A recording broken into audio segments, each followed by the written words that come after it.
আওয়ামী লীগ শেখ হাসিনা 15-16 বছর ক্ষমতায় টিকে থাকার জন্য যে জুজু ব্যবহার করতো, সেই জুজুর অনেকটা বেশি হচ্ছে মৌলবাদ। সেইটা হচ্ছে যে এই মৌলবাদীরা ক্ষমতায় চলে যাবে, উগ্রবাদীরা ক্ষমতায় আসবে, আওয়ামী লীগ না থাকলে তাদের আসলে এইটা হবে, ওইটা হবে, সেইটা হবে। এইটার কোনো আলামত আপনি দেখতে পান কিনা? মানে আমাদের সংস্কৃতি উপদেষ্টা মোস্তফা সরোয়ার ফারুকী বলেছেন যে মবকে, তৌহিদি জনতাকে, মোরাল পুলিশকে হুঁশিয়ার করে ফেসবুকে লিখেছেন তাদের কর্মকাণ্ড যাতে শেখ হাসিনা সুবিধা না করে দেয়। আপনার কাছে কি মনে হয় যে এই সব কর্মকাণ্ডগুলি আসলে শেখ হাসিনার সুবিধা করে দিচ্ছে বা ওরকম কোনো কিছু?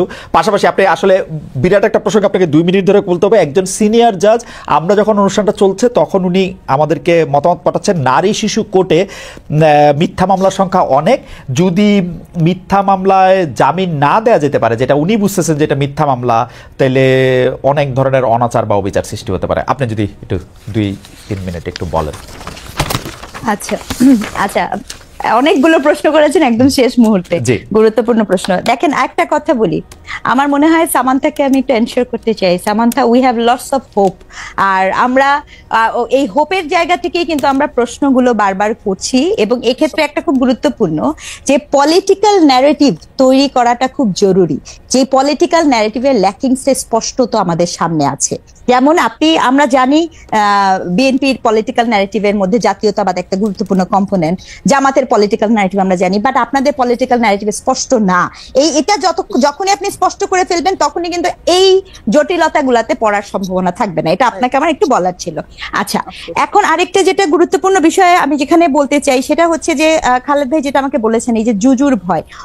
দেখেন, এই যে পলিটিশিয়ানরা সব সময় এরকম কিছু করে, দুঃখজনক কি ব্যাপারটা কি জানেন, যে এই গভর্নমেন্ট তো অভ্যুত্থানের গভর্নমেন্ট ছিল। এটা কিন্তু আমি কিন্তু একটা জিনিস স্পষ্ট করতে চাই, এটা কিন্তু কোনো নির্বাচিত গভর্নমেন্ট না এনসিপি এখন ক্ষমতায় আছে, তাই দেখবেন এটা তারা মিসম্যাচ করে ফেলে। এনসিপি তো ক্ষমতায় যায়নি, এনসিপি তো এখন ইলেকশনই করে নাই।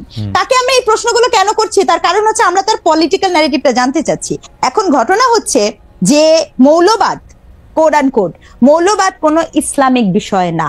মৌলবাদ ধর্মীয়, মানে হিন্দু মৌলবাদ হতে পারে, খ্রিস্টান মৌলবাদ হতে পারে, নানা কিছু হতে পারে। মৌলবাদের আন্ডারস্ট্যান্ডিংটা আমাদের বামপন্থী মৌলবাদ হতে পারে, বামপন্থী, হ্যাঁ অবশ্যই, মার্ক্সের বইটাকে বাইবেল গণ্য করে। হ্যাঁ অবশ্যই, আপনার নিশ্চয়ই দ্য রেড আর্মি, মাও জেদং এর যে বইটা, মানে ওই সময় নিশ্চয়ই আপনার মনে আছে। তো এই যে হ্যাঁ, তো তাহলে সেটা কিন্তু নানাভাবে হতে পারে। তো এক্ষেত্রে আপনার আওয়ামী লীগ তার শাসনের সময় একটা ন্যারেটিভ তার টিকে থাকার জন্য দরকার ছিল, এবং সবচেয়ে বেশি তার যেটা দরকার ছিল সেটা হচ্ছে একটা বিভাজিত সমাজ। কি বিভাজিত সমাজ? সেক্ষেত্রে আপনার একদম মনে করবেন যে বিডিআর এর ঘটনাটা ঘটার পরপরই যখন আপনার শাহবাগ, শাপলা এটাকে জিয়ায় রাখা, এবং এরপরে আওয়ামী লীগ যে দাবি করে আওয়ামী লীগের আমলে কত ব্লগার মারা গেছে, একটু হিসাব করে দেখেন তো, দেশ ছাড়া হয়েছে, সেটা তো আওয়ামী লীগের আমলে হয়েছে। তার মানে কি সে, এবং তারপরে সে কি হয়েছে জানেন, সে কওমি জননী হয়ে গেছে, সে কওমি জননী হয়ে গেছে।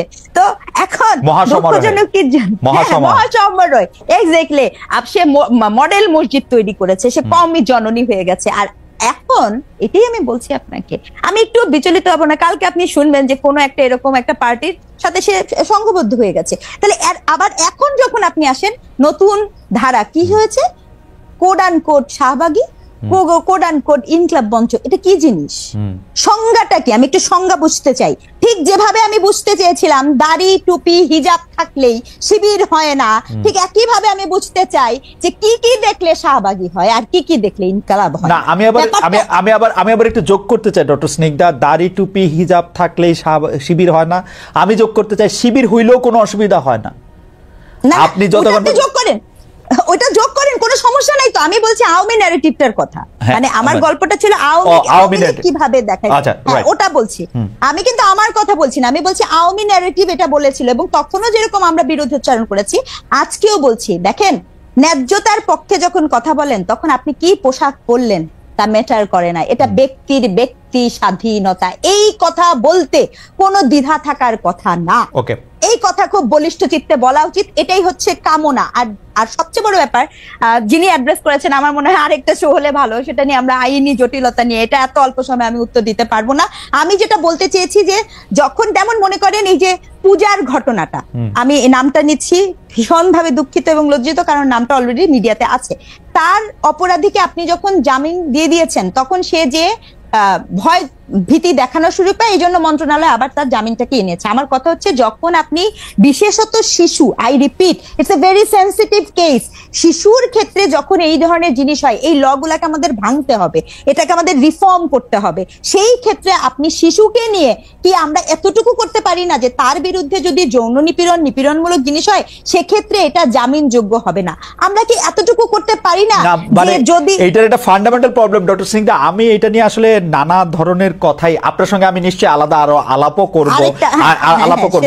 ঘটনা হইতেছে হচ্ছে যে কোনো অপরাধী ভয়ঙ্কর, মানে শিশুকে আসলে কোনো ধরনের অত্যাচার করা, নির্যাতন করা, যৌনতার কথা তো আমি মাথায় আনতে পারি না, মানে এটা তো ভয়ঙ্কর অপরাধ। কিন্তু ঘটনা হইতেছে বাংলাদেশের বাস্তবতা, এইটাও আপনাকে মনে রাখতে হবে, শত্রুতা বোধক ভাবে ওইটা আপনাকে করা সম্ভব আপনার এগেনস্টে। ওই সিনিয়র জজ এটা বলছেন তার অভিজ্ঞতা থেকে, আমি আমার ছোট কয়দিনের এজলাসে বসার দেখার অভিজ্ঞতা থেকে বলতেছি, আসলে কিন্তু প্রচুর পরিমাণে এগুলি হয়, উনারা আবার পরে স্বীকারও করেন। সেই জন্য আমরা কি আসলে ওরকম আইন করতে পারবো যে আইনটা আসলে যে যার বিরুদ্ধে অভিযোগ করাতেছে তাকে আসলে